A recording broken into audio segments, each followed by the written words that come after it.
Hey everybody, I got with me today some friends, and remember a couple of weeks back, I posted on my Facebook page about a conversation needs to be had about menopause and fibroids with Black women and why we don't discuss these things with each other. So today, my friends, they are here to help us discuss it. So we're gonna have this conversation today. Okay, so we're gonna start at this end of the table, and I'm gonna let everybody tell you who they are. I am Brittany. That was quick.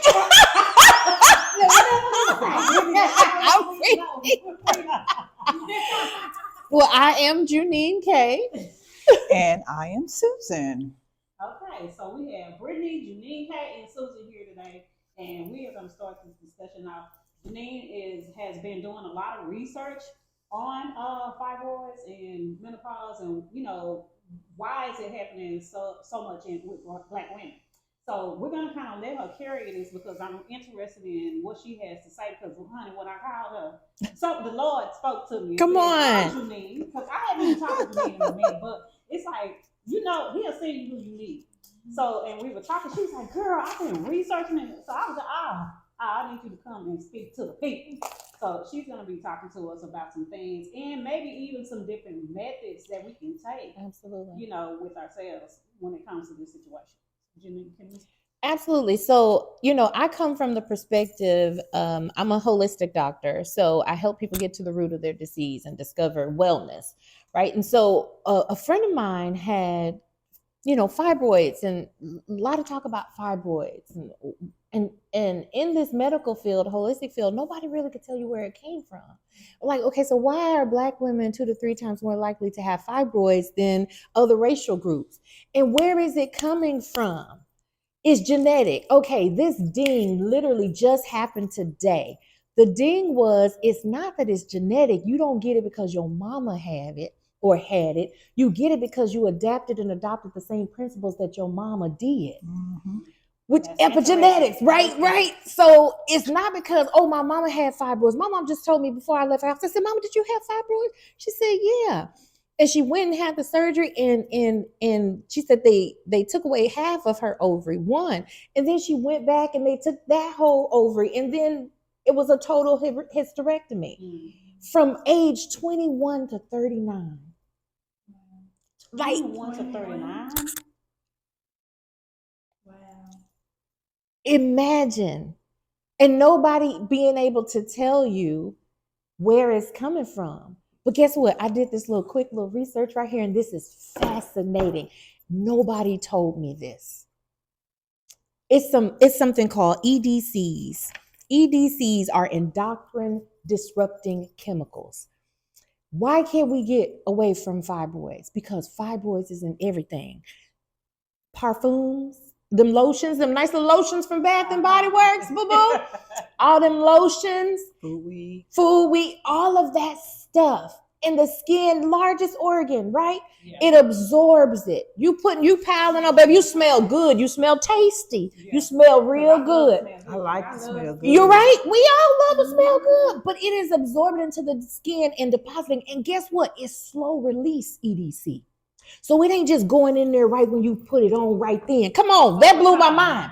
Slow release over time. It constantly deposits these chemicals in your body, which disrupt your hormones. And so you got too much estrogen in there. Your estrogen is up here, and it feeds the fibroids. Fibroids is like, give me that. Now that's the chemical side, right? Yeah. This. White women love to smell good. Why is it affecting more Black women than it is white women? So let's just pull the cover off, right? Okay, the average, if we want to smell good, the average Black woman, now let's go look what we gonna get to smell good with. We want the works. We want lotion. We gonna put it all on. We put it in our bathtubs. Yeah. We sit in. We put it in our hair. We slob it on our skin, and we use makeup. We use the food that we eat. So it's in everything that we do. And I tend to think that Caucasian women, they eat differently. They treat their bodies a little bit differently than we do. So that's called offset, right? Correct. And if they're going to get something that smells good, 9 times out of 10, it's gonna be just a little bit more expensive than ours, made with just a little bit different products. Right. Now I mix, right? I'm an herbalist, so I know if I use a high grain alcohol to mix something versus isopropyl alcohol to mix something, the smell is gonna be different. The dispensation, the distribution is gonna be different. So if I'm just putting a little bit here and a little bit here of that can I cuss on your podcast? Yeah. That funky ass white diamonds, you know, That our mothers that just smell dusty at this point. If I'm putting that fancy shit, right? If I'm putting that on, just a little bit of that, a little bit of here, I smell good, right? Right. I don't have to do all of this here. I don't have to. And my deodorant, I wear natural deodorant. And my natural deodorant, so here's the thing: when people say they tried, right, is because I tried with my daughter initially, natural deodorant, because I can't wear the deodorant with aluminum because aluminum causes the broils. It causes that skin growth. Okay, again, this is hormone disruption. The stuff you put in your underarms are more susceptible. It's an easier part of the skin that doesn't have to have too many barriers to go to. So are the bottom of your feet. There are no sebaceous glands on the bottom of your feet. So anything you put on the bottom of your feet is going to instantly go in there, right? So just think about that. Think about that. What's your socks made out of? Do you know? I don't really know. I try to get cotton though. And how many of us sisters put our bare feet in the shoe? Me, because I hate wearing socks. I wear my flats and I put my bare foot. But this ain't nothing that we even thinking about, right? Because what kind of material is that shoe made out of? That got this slow release that's going up into our skin, right? So initially going back to deodorant, like I couldn't wear the deodorant because the aluminum in it caused the broils. So okay, I'm gonna start my daughter off. I'm not gonna wait till it happened. If I already know this, I'm gonna start her off so she doesn't have to experience that. Her body was like, so what you want me to do with this deodorant? You want me, I'm gonna try to smell good. No, her body was like attitude, not because her pH balance had to match it. But what happens with us is we'll use it for about 2 weeks and be like, girl, that ain't working for me. I can't be funky. I can't be funky. That was me. Because I was like, first of all, I couldn't get over the burn part. When I used it, it burned underneath my Oh, no, well, it arm. definitely shouldn't burn. So that's just not a brand that resonates with you. Oh, girl, okay. I didn't. Girl, so go get this dove and what? And then it wasn't working for me. I was like, oh, I'm not going to walk around in funk. Like, I just wasn't going to do it. So, like you said, I really didn't give it a chance. Hey. We need at least 6 to 8 weeks. Oh no. 6 to 8 weeks for even when you're doing even when you're doing a natural medication, right? If you're going to do an herbal teas, detox your body and stuff like that, it's going to take at least 6 to 8 weeks for that stuff to get into your bloodstream to normalize it. There's a lot of stuff to go through. But we don't give it that long. If it ain't working in 48 hours, you got 48 good hours. If it ain't working, we're gonna go over here and try this thing. We're gonna try this thing. And what we don't realize is how much this other thing that we're trying is hurting us over time. It's just like pain medication. You ever thought about, okay, if you got a headache, you can have a headache, you can have a hip ache. Your boobs can be hurting, your feet can be hurting. How does an ibuprofen know where to go? That's true. Because you have these pain receptors, and these pain receptors are open. So when you put the ibuprofen in, it's a slow release. So it's going to slowly release down into these pain receptors, and then they close, and then they close. So you got all of these things that need to be flushed out because they full of shit. All of them tablets, plaque. That's plaque. All of that builds up is stuck over there in our liver, and we never detox our liver. So these slow release chemicals are just like in our body, like, and it's just coming out. And we're continually exposed to it because it's in everything. Drapes. Okay. So, but how does that, with that being said, relate to um, us with the fibroids and with the rate of the number of women? Because I've never had fibroids, but I went into menopause at 28.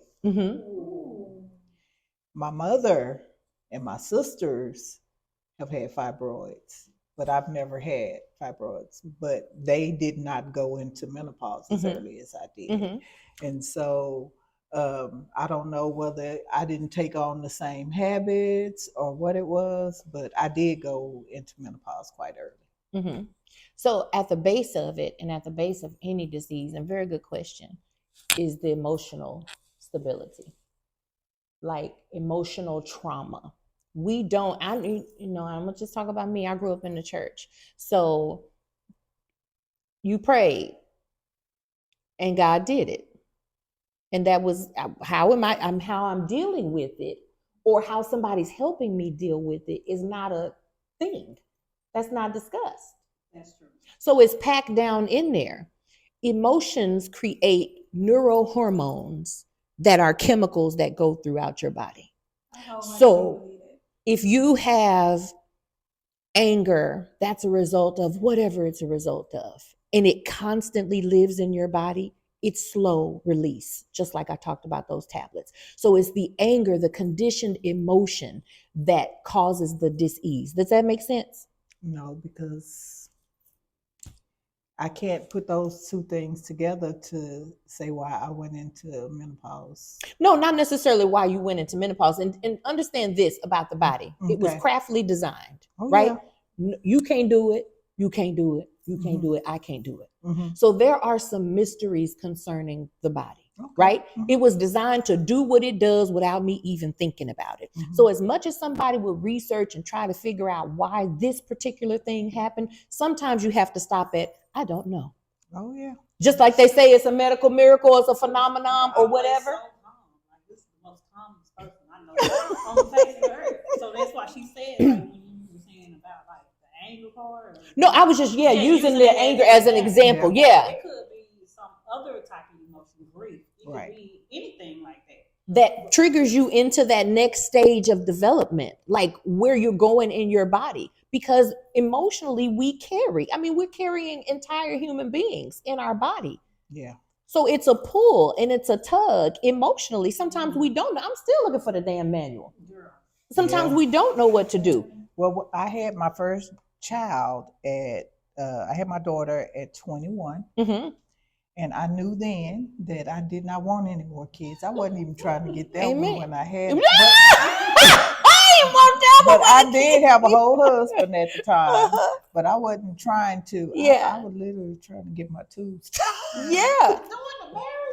I was trying to, I didn't want any more kids. Yeah. My mother was the only child. And so I was like, she fine. And so I didn't want any more kids. And I was trying to get my tubes tied. But I don't know. I guess I just looked at it as, God seen my heart. He knew I didn't want any more kids. And maybe that could have been the reason. But I was diagnosed with lupus later. And then I was diagnosed with lupus, but lupus doesn't have me. So I'll just say that from the culmination of all of that, maybe, I don't know whether that could have been the precursor to me going into menopause early, but I have not. But I also had cysts that have broken, which was a totally different other thing. But I still have all my parts. And that's a blessing. That is a blessing. Because not many women can say that. Yeah. I feel like when you said things trigger that, because when I was in nursing school, in 2022, it was time for my annual. But during nursing school, I noticed my periods was getting heavier. And I just contributed to, I hate nursing school, ready to get it over with. I'm stressed out, I am done. So that's what I contributed my heavy periods to be to. So it was time for my yearly, go every September, I know this is cliche. I have a white male doctor.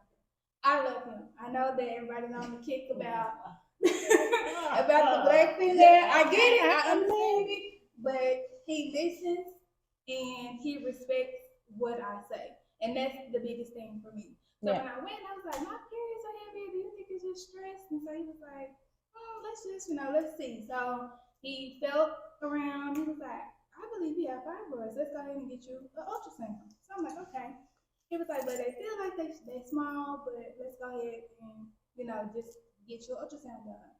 Got the ultrasound done, came back, I had 3. They was the size of grapes.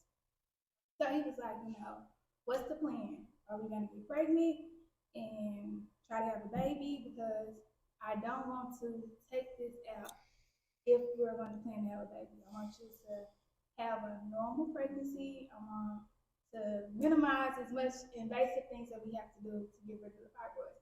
Plus, they're not big, so we can just monitor them every 6 months, or whenever you feel differently, just call me. So he was very open about it. So at the time I was dating, I thought he was the one. I thought I was going to have a baby, but that did not come. So years go by. I don't forget about the fibroids, but they're not bothering me. So speed up to this year, 2024. I'm a nurse, so I work night shift. So at this point, I'm like super tired.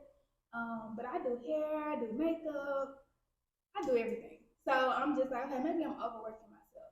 But I'm like lethargic at this point. Like, I don't even want to get up to cook me nothing to eat. So I'm just like, okay. So you know what we do? We WebMD it. Oh Lord, that's the Yeah, and that's the Oh.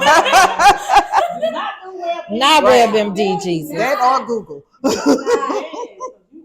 Please. now I'm on the phone with my PCP. You need to see me right now. I need to come in. I'm tired. We need to check everything. So I go in. We get a full workup. I get a EKG. I get everything. I get the work done. So he's like, well, everything's checking out. So, I'll call you back with your blood work results. He called me back. He said, I don't know how you're still walking. Oh. He said, your blood levels are so low. Yeah. He said, I need you to go to an ED, get a blood transfusion, or you need to contact your gynecologist because I don't even know how you are still walking. I'm like, what? So when I went to that appointment, I was actually on my cycle. So me as a nurse, I know that I'm actively bleeding. So I know that actively bleeding and I'm bleeding heavier. Okay, that contributes to so much blood loss, makes my blood count low. So I'm like, okay, let's just do a retest after I'm off my period. Now at this time, I'm working out, I'm Pilates, I'm hiking, I'm doing everything, right? Now my stomach is becoming round. I'm looking pregnant. I ain't had sex, so I ain't pregnant. So I'm like, what's going on? So now I'm paying attention to my body. My stomach is round. It is hard. I look at least 6 months pregnant. Wow. I called my doctor. I'm like, hey, I know I have a yearly coming up, but we also need to look at these fibroids because I think that they're growing. And if I'm not mistaken, I start calling him. I was like, I think this is a fibroid baby. So I go in, we do my yearly. He takes the blood work. My blood count comes back low. At this point, it's a 9. And its range is 14 to 16. We do another ultrasound. This time we do a vaginal ultrasound. We do a regular ultrasound. He says the fibroid has grown. Mind you, I first found them September 2022. This is September. That was great. That was great. This was September 2022. Now this is September 2024. He says they have grown to the size of a baby's head. He says we have options. He said, but I want you to be realistic with the options. He said we can do the surgery. He said, but if we do the surgery, understand it's going to be an open myomectomy. You won't be able to have a vaginal birth after this. He says, are you sure you're not in a position to have a baby? I said, Dr. McDonald, I'm still asking people what their favorite color is. Baby, we still trying to get past pasta dishes. Right? You hear me? At this rate, hell to Right. Do what you need to do, Doc. He said, okay. He said, well, he gave me information about it, all about the procedure, what it entails, recovery, risk. He does the whole. He says, you take this home, you look over, you read it, you get back to me if this is something that you want to do. If you want to explore other options, I'm more than happy to send all the paperwork over to another doctor if you choose to do another option. So I did look into other options. You know, you have the embolization where they go through your radial. Correct. And I'm just like, well, I don't want them to chop it up. I don't know if it's in there, just go take it out. So I didn't want to do that. And I know the biggest fear with everybody saying the open myomectomy is, you know, you won't be able to have a vaginal birth. However, how I'm looking at it, I'm like, I might not be able to have a vaginal birth, but if I keep this in me and it's growing at the rate that it's growing, I won't be able to have any birth. Right. That's true. So we're at a point where we need to make a decision, or we gonna wait. My mom had fibroids in 2017. Hers was as big. Hers was big, like mine were big. She had a partial hysterectomy because it was so attached to her uterus, so they had to go ahead and remove it. So, you know, I talked to my family, I talked to, you know, other healthcare people, and they're like, you risk the chance of it growing attached to your uterus. And if you do that, you won't be able to bear a child. Whether you have it natural, you have it through C-section. So really think about that and what's important to you. So I did the research. I did it for like a month, and I was like, okay, I'm just gonna do it. So I had an open myomectomy on December 2nd. They took it out. It took out the 3. One was literally a huge size, and I can send you the picture. And I just again the Holy Spirit moved on me. And I hadn't seen her or heard, you know, I talked to her kind of about it. And I was like, I ain't heard from you. You good? My and God. She told me this and sent me these, you know, after she had her surgery. I was like, what? Yeah, that's huge. Yeah. So I think a lot of people who always ask me about it, like, you know, oh, you can't have a vaginal birth. Oh, you can't have a birth. And I'm thinking like, I can have a birth. Right. Yeah, it might not be vaginal, but I can still bear a child. And that's the most important part for me. I am a woman of age. I'm 35. So, you know, I'm at that mark. I'm at that mark. But I'm like, if I can save a little bit. What is that mark? Well, what is that? What I consider the society mark. Because I feel like I'm in top. You're an elderly mother. I feel like I'm not going to have that problem. I see more women having babies at older age. Past 40. But it's still not enough to reverse this whole concept of it's a fear-based society. And like it's, oh, you gotta hurry up and have this, or you won't be able to do it. You're more at risk. Which when we become one, like you said, I'm listening to my body. Nobody should know more about your body than you. That's true. Like, period. We don't have to run to and no shade. I have doctor friends. You know, we don't have to run to the doctor for everything. You know your body. You know your body. You can call in and say, hey, I need a prescription for this because this is what's going on with me. Right. And it'll be correct because you know your body. You know your body. And see, like with me, I have fibroids, and I was at that point here. I was like, take this out.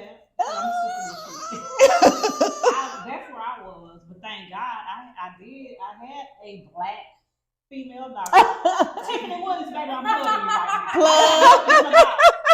You my dog. You wouldn't let me do it, girl. So I go in there and I was like, baby, look, I came here for a consultation because I'm ready to get it out. And she was like, get what out? I was like, I want to hysterectomy. She was like, you're not doing it. Like she stood on business with me. Right. Yeah. Because I let her tell her because I had gotten to the point to where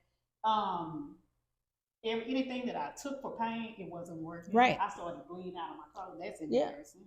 You know, and I'm like, I ain't doing this, baby, because you know I'm thinking I'm cute all the time. I'm like, I can't do this. This ain't gonna work for me. So she was like, no, give me a chance. Yeah. Give me a chance. She said, I don't even want to do an ablation room. Give me a chance to do what I do. And then if that doesn't work, then we'll move forward. She still wasn't even trying to talk about the surgery for it.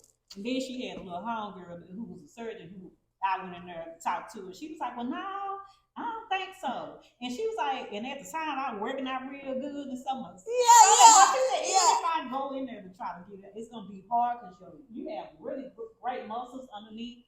And she was like, yeah, it's gonna. I was like, girl, y'all working against me, but okay. So what she did for me was she was like, I'm gonna put you on the Mirena, even though my tubes are tied, and that's really when all my trouble started. That's what I noticed, that I started having trouble after I got my tubes tied. I got my tubes tied in my 40s because my daughter was saying that she was gonna have a baby this season, and I wasn't gonna be able to do it. So I ended up with my tubes tied, and that's where my trouble started. So I don't know if that baby. We'll talk about that in a minute too. But she put me on the Mirena, and the Mirena was to help shrink the fibroid. And there was this medicine that she had me taking called tranexamic acid, which would slow down my blood flow whenever I would start my cycle. So the first day of my cycle, she was like, take it.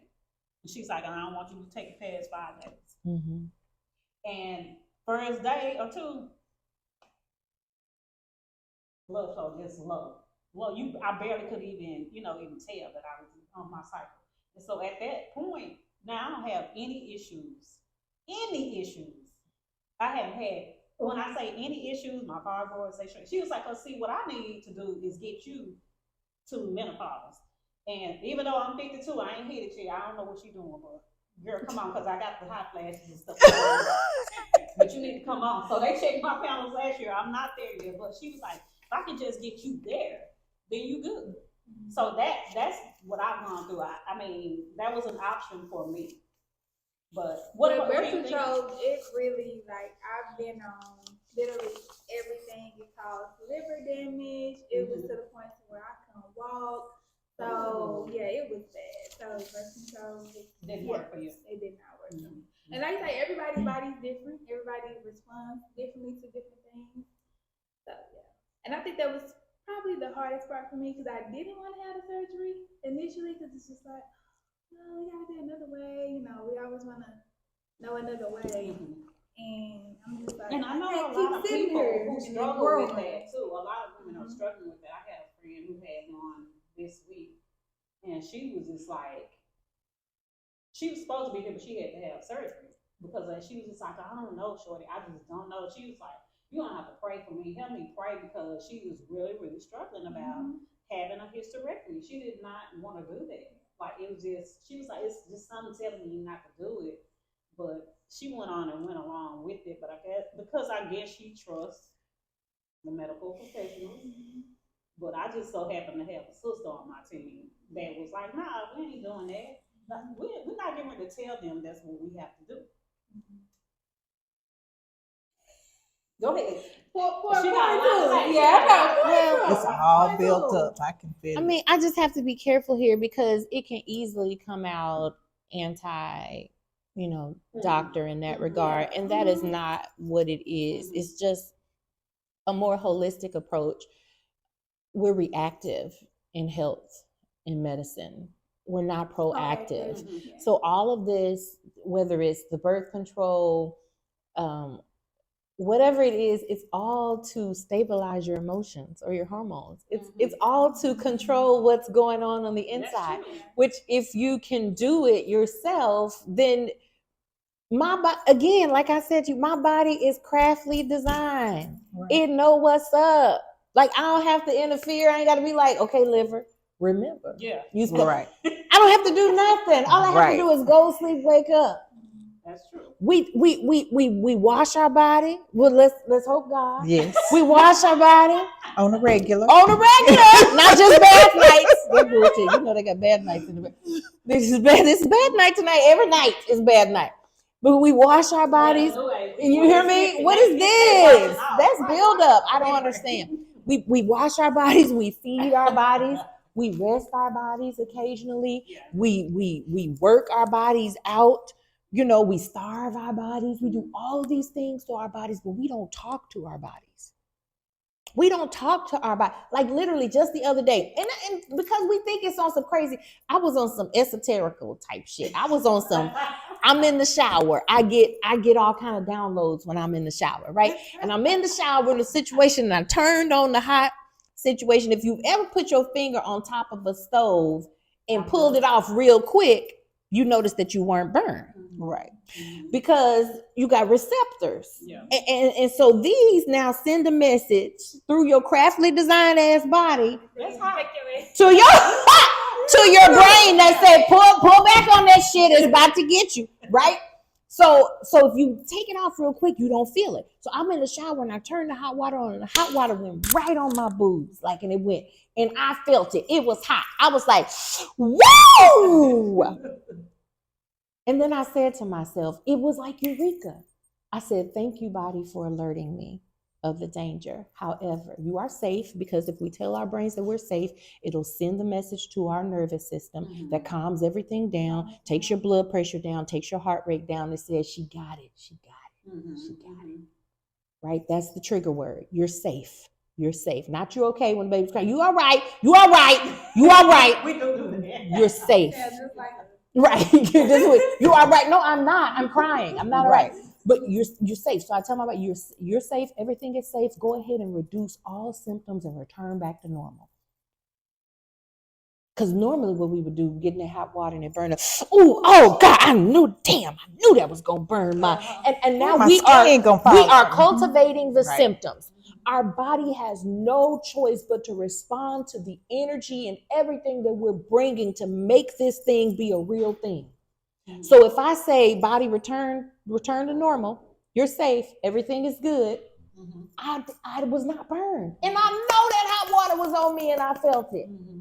But we don't talk to our bodies like that. Uterus, what's going on? You feeling good, uterus? Like liver, what's happening with you? Is everything good? Like, we're not talking to ourselves. Right. Because it seems crazy. True. But we have to come in that connection with our bodies, because that's how we balance our hormones. And when our hormones are imbalanced, that's where our diseases are created. So it's like we got to get back to the basis before we can get something. Because, we want something real fast when we uncomfortable. Oh, yeah, we do. Instant gratification. Go ahead and give me that. Go ahead and give me that. Hey, the thing you said you had, go ahead and run that to me. I need it. We don't want to wait through nothing. We don't. And as a result, our bodies suffer. Go ahead. Now, Susan, you said that you've been through menopause. Like, what are some things that you do to deal with it or to help? Like, because I know I have the hot flashes, and that's one of the main things that women go through when they have menopause or perimenopause, or maybe even have you ever had hot flashes? no. Yeah. So I still have hot flashes every now and then, but I have night sweats the worst. I used to have those. And so now, you can buy like the sheets and things like that, the cool sheets. I use cool pillows, because at some point I used to wake up in the middle of the night and would be so drenched that I would have to change my linen. Yeah. And take a shower. Yeah. And so now I use those things. And what I started doing was, okay, do I need to change or watch what I'm eating? Absolutely. To be sure that, some of these symptoms are not coming up. We definitely know food is. Food is definitely. And it's so funny, because I remember something that you told me one time. You said 99% of what it is what we put in our mouth. Yeah. And I am very mindful now of what I eat. Not only that, because certain foods are a trigger for my lupus as well, and so I watch that as well. So I use those simple things just to stay comfortable. Now, I don't have the symptoms all the time. Like there are some other womanly things that I may have every now and then, vaginal dryness, some things like that. But I mean, they're far and in between, because like I said, at 28, this started. And I had the worst hot flashes doing that 28 to 34. When I hit 35, all of it kind of went down. Okay. But when I turned 50, that's when I started having like the night sweats a little bit again, having hot flashes every now and then. But they come and go, kind of even off. Okay. Okay. But every now and then I'll cramp like I'm having a cycle. But of course, I haven't had one of those since How long has it been since you did? 07. Wow, that's a long time. That's when they totally went away. Wow. Flow went away. If you don't mind me asking, how old were you at that time? I was 38. Okay. I always say, I used to say my cycle was my glory story because Please let us know. I mean that just meant that everything was still working as it was designed to. Because that's what happens. You know, the woman's body, when you take 10 steps back and realize what a profound, and no shade, man, Listen, but what a God profound creature. Didn't he do his best Baby, thing? he did sis? it. He did. What a And girl, you did that, girl. Your ass did. But what a profound creature. What a vast piece of work we are, Yes, and all that indeed. we carry. To carry a whole, you hear me?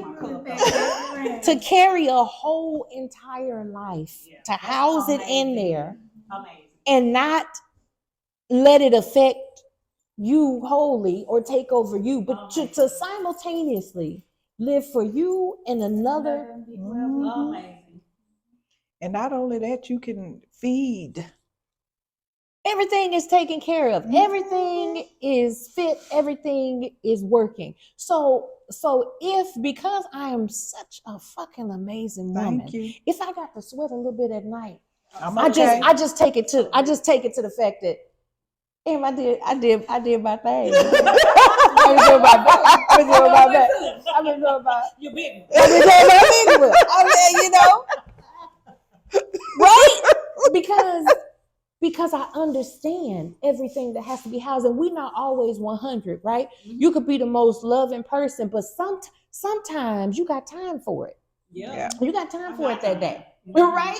So our emotions shift, and if we are just honest, and if we are conscious of what's happening in our world, and stop denying, we can't come to grips with it because we hide it. Right. It's like I don't need to let nobody know that my water got turned off because I had to stretch bill 1 and bill 2 before payday 3 came out from that side hustle. And then these mother, they won't pay. So I'm like, you got all this stress, you got all this stress, and you don't have a safe place of a sister that you can go to and just be like, sis, like I ain't even asking you for no money, but and that's kind of why we're here today. Yeah, because the lady that was here, that's supposed to be here, who had the hysterectomy this past week, she called to book an appointment with me to get pictures done.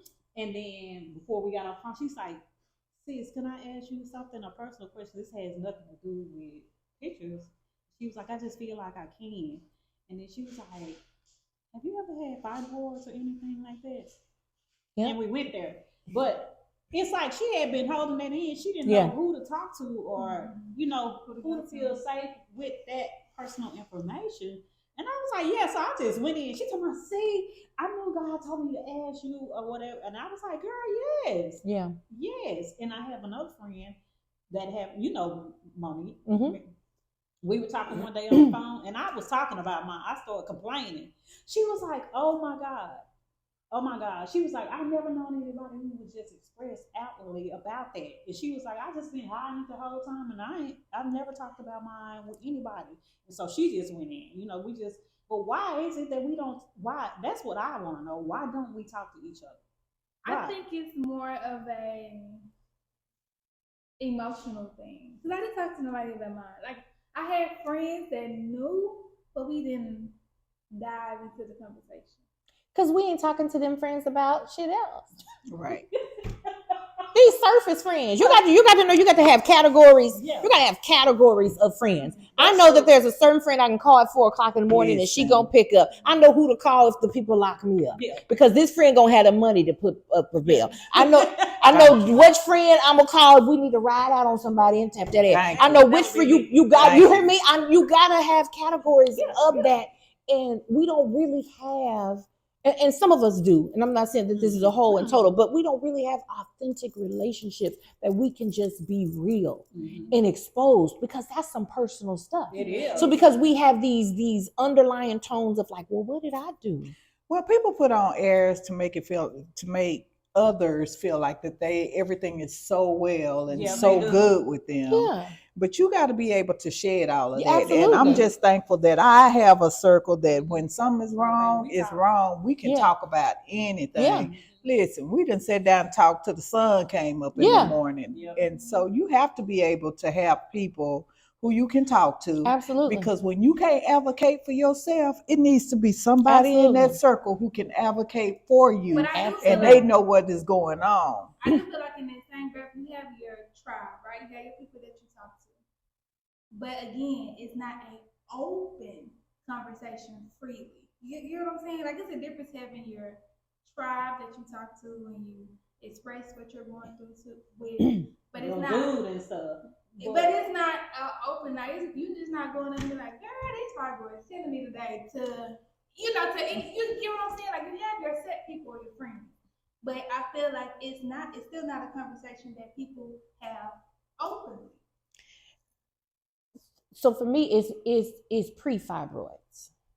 We got to dial it back, because if I'm not having genuine, open, authentic conversations, period, in life, it's causing me to withdraw and repress and suppress all of these emotions, which are causing these symptoms and these things going up. So now if I don't talk about it before, I sure ain't gonna talk about it after. And could it be that that's how, in the Black community, you don't be talking about it. Taboo. You kind of raised like that. Taboo. You don't talk about your personal business. What goes on in this household, you part. don't talk It's about. that.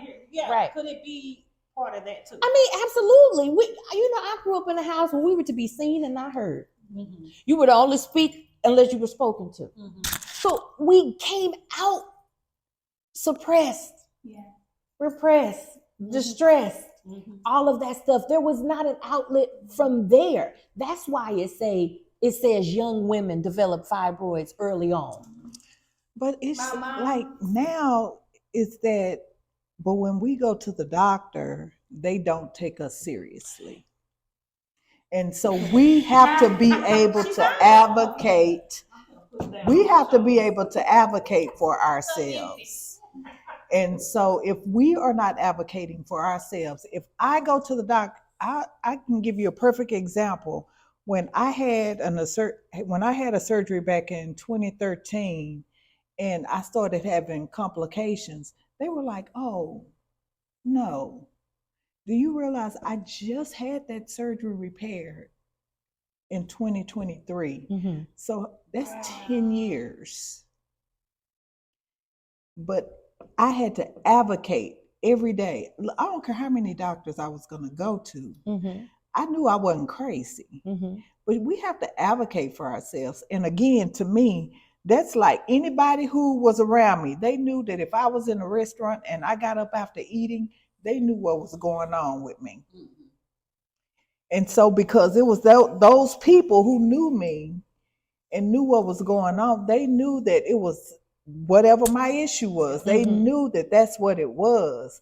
But if I go to a doctor and I'm telling you this and you looking at me like, I just think that that's the reason why the mortality rate for women having children is really high. It's because they don't listen to us and because we don't know how to advocate for ourselves because we're not having those type of conversations. How can we advocate for ourselves? What comes before advocacy? Education. Right. And I was gonna say that my mom, when she first got diagnosed with her fibroids, she literally called me. She was like, "Hey, I need to talk to you." And I'm like, "What I do now?" And she's like, "Look, I have fibroids. This is what it is, And we had a whole in-depth conversation. She said, the doctor asked me, did my mom have fibroids? She said, and I couldn't even tell her because me and my mom didn't have these discussions. So I'm not gonna not have this discussion with you. So we need to have this discussion and tell your little friends too. Like she's like, look, I can hear your mom saying tell that. your little friends too. So again, going back to breaking that barrier of what's going on with me, I'm not gonna tell nobody because I think at that point my grandmother was passed, so she felt bad that she didn't have a chance to have that conversation with her mom because her doctor's like, well, did your mom have fibroids? She's like, Wow. But now you are yeah. in your tribe. You are the person who can now start Yeah, that conversation yeah. and get those people around you. Right here, cause when it comes to my body, I don't be playing, and I need to know what y'all Negroes need to me. Cause I don't talk to them. Like I need to know this kind of stuff because I have children and now I have grandchildren. I need to know what I'm passing down or what y'all engaged me. But I asked my mother before she left this earth. I was like, "Girl, did you ever have fibroids, or how were you when you went to menopause?" Because that was a discussion that we needed to be had. Like we're here today, and I want to know because I get tired of them saying, you don't follow whatever your mother did. Well, I didn't because you know why? Because my mother was a smoker. She was a drinker, and she didn't eat right or none of that kind of stuff. She had heart disease. So she died here of died from a heart attack. And she had just recently been diagnosed with cancer right before she died. So the stress of that and all, I think it took her out of here. But I eat different than my mom did. I don't smoke. I'm a casual drinker. I don't do all that stuff that my mom was fighting demons all her life. And I was raised by my grandmother. And, I don't ever remember my grandmother having any problems because those women were different. They were different back then, but I had to have that conversation. I was like, girl, but my mother was like, girl, I had fibroids, and she was like, I went to menopause in my late 40s. Well, here it is. I'm already in my 50s, and I ain't hit it yet. So I've already, you know what I'm saying? Yeah. So, and I was having a conversation with Jazz last night. She just, why I keep getting hot and then I get called nigga because them hot flashes. You have hot flashes. Like, right. She's talking about this what it is. I was like, yeah. And I was like, but it doesn't mean that you're going through nothing. But those are hot flashes. I say you can start flashing as early as 25. So I'm like letting her know, like I started telling her, you know what I've been going through with my body and everything, so she can know that. Let me ask you a question. What's menopause? I don't even know. Right. Do you know what menopause is? Menopause is when your estrogen and all of that that's is, what they tell us. Yeah, when it gets out of whack, and that's when your body starts to go into that evolution change. Not being able to bear kids, but I've heard that women who have gone through menopause and so, and that's why I say I don't. I have an aunt who went through menopause and got pregnant at 56. Ooh, I know you man. Ooh. I know you man. That's my 56. Where the baby at? He's grown. Okay.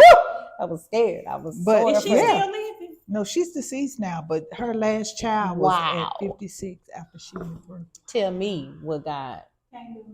But again, that's the amazing. Here, this menopause, simply your estrogen levels stop being so high. Correct. They come down. Which you need all that estrogen to formulate and house the baby. So again, this is all hormonal. Mm-hmm.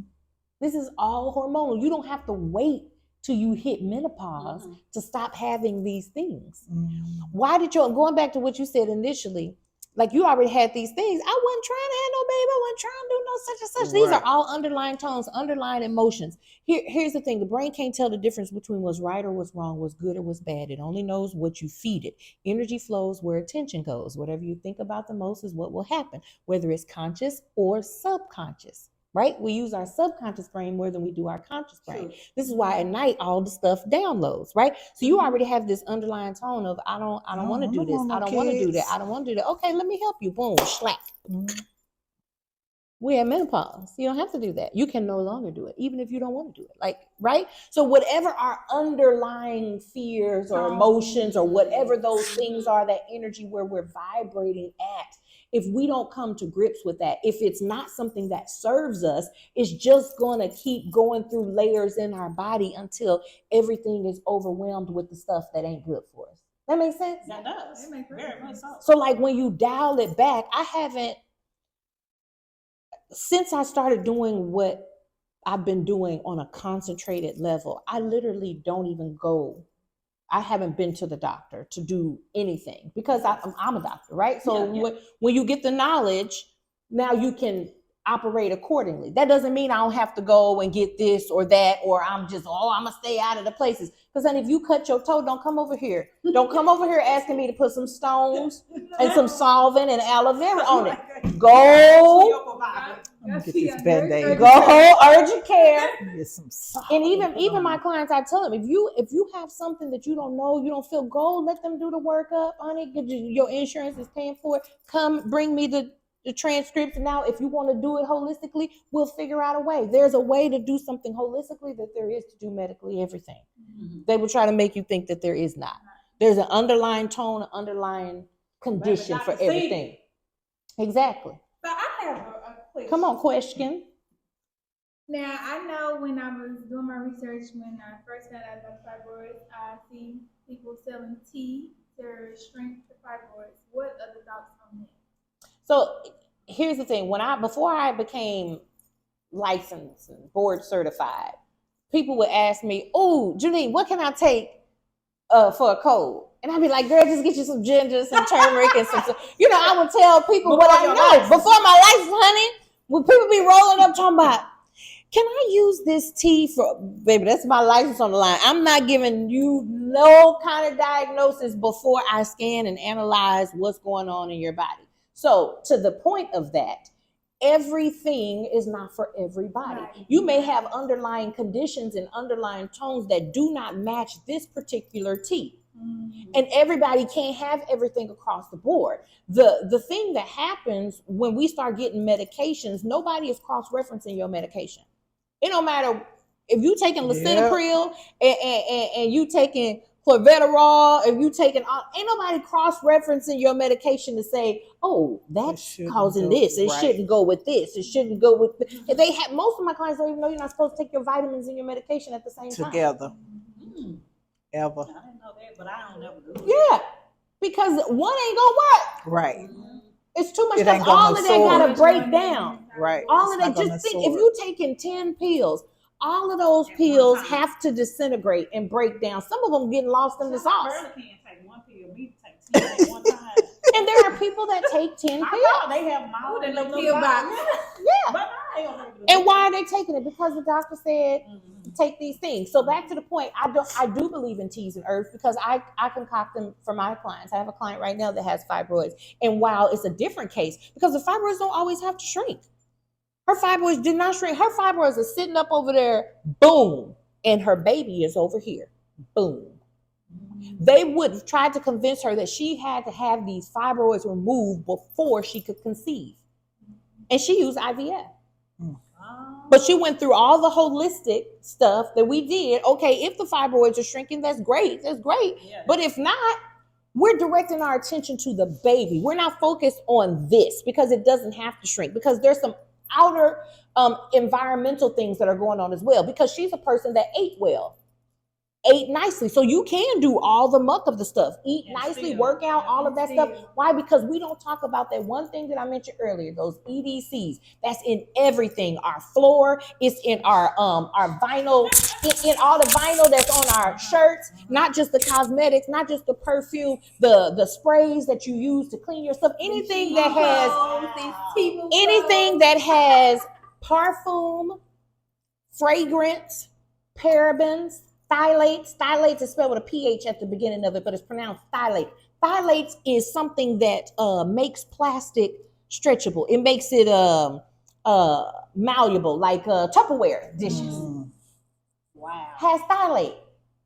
When you touch a Tupperware dish, do you not know that your skin is so absorbent when you touch it? Hello. Girl, so microwave shouldn't. I don't even have a microwave. That's a whole nother conversation. Yeah. Don't get me Because on that. when you Don't get me on microwave that. it ends up in your food, and Ma'am. now you eat. Even with the stuff that we violates. cooking in.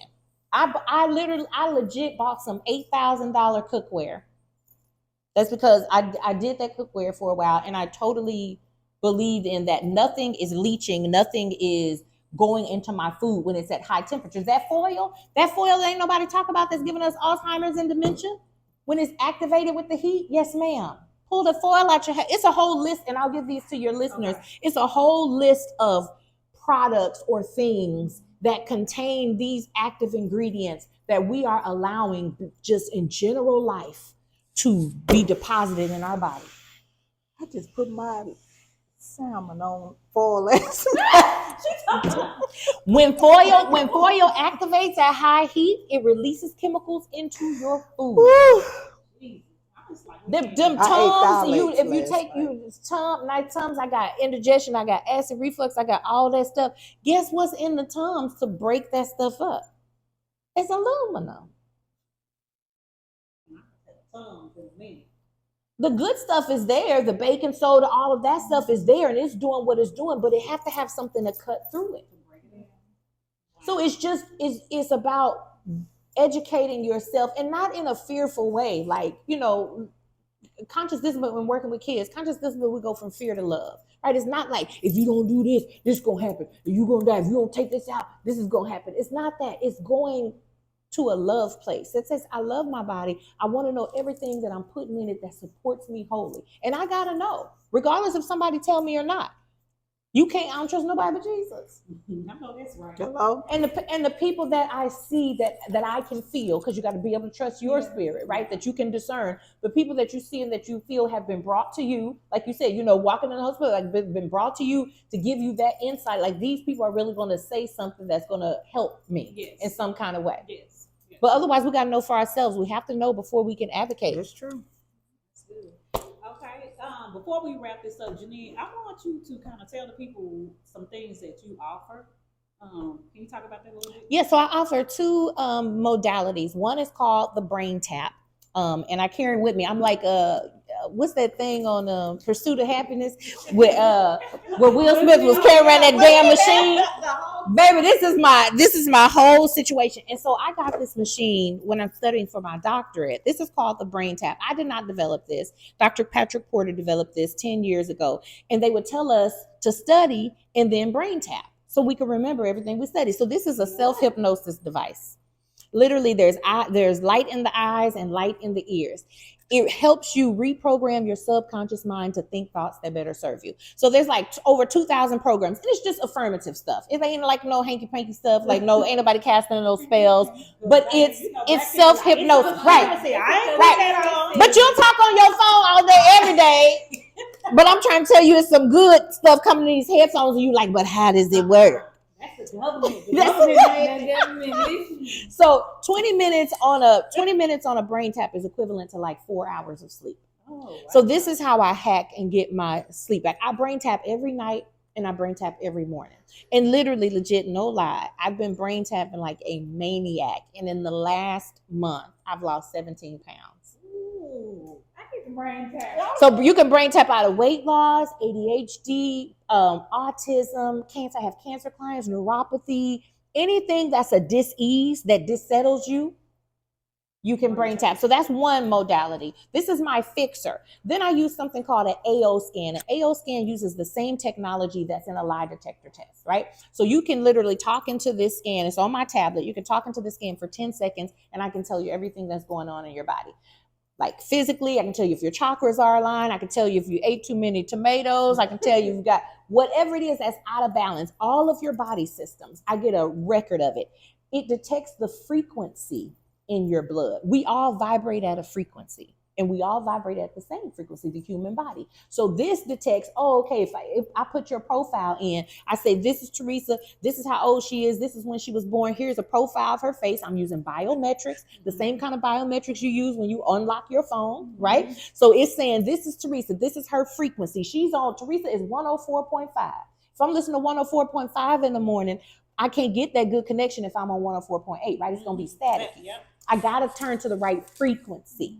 So this is the right frequency. I can then push a button to balance whatever imbalances are happening in your body. It's like magic sauce. It is so, my son literally, he said, I scanned him. He had RSV, he had influenza, he had all this stuff. And he was literally, oh, mommy, my throat hurts, my stomach hurts, all this stuff. It all showed up on his scan. And so I said, okay, let me do this playlist. I sent him frequencies on the scan, made him some tea. You can put the frequencies in your water, in your bracelets, in anything that has a magnetic property, because our bodies are electric. Our bodies are electric. So you put that electric thing on the frequency, and now you can wear your healing around with you all day. I mean, so it's all, without getting too technical, there's so many ways that you can actually help self-heal yourself. Cephi dots. You can put the magnetic frequency in the Cephi dots and put it behind your ear if you're trying to do it for weight loss, or if you're trying to do it for pain management. There's a frequency for everything because everything vibrates. Nothing is not vibrating. So I use that scan to see what's going on in my client's body, and then I use the brain tap to help tap them out of it, self-hypnosis. Wow. So we are thinking our way out of feelings that don't serve us. And this only takes 20 minutes. So you can literally come into one session with me, and in 30 minutes, you have tools to help you. That's what it feels like. And it's like, you really, you're brand new. Yeah. I mean, really, legit. It doesn't matter what it is, trauma, childhood trauma. Like, I realized I had such financial trauma, and the emotions that were attached to my finances came from years of victimization, molestation, and abuse. And it was playing out in my finances, and I was being the victim. Like, just stuff like that, being able to key into it, and it's getting into your subconscious mind. So when you go to sleep at night, more of this is going in your mind. More of the stuff that does not serve you is going out. That's good.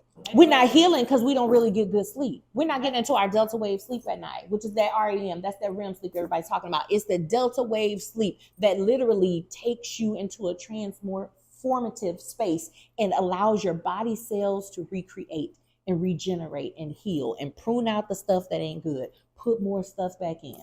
We got a 1 billion neuron processor. 1 billion neurons in your brain. We should be whole, happy, healthy, rich, prosperous. We should be all the things, but we don't use it. All the things. All the things, and the things after all the things have been.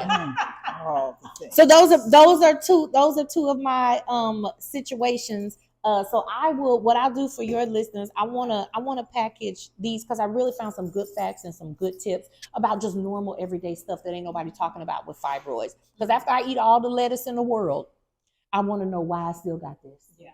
Right. True.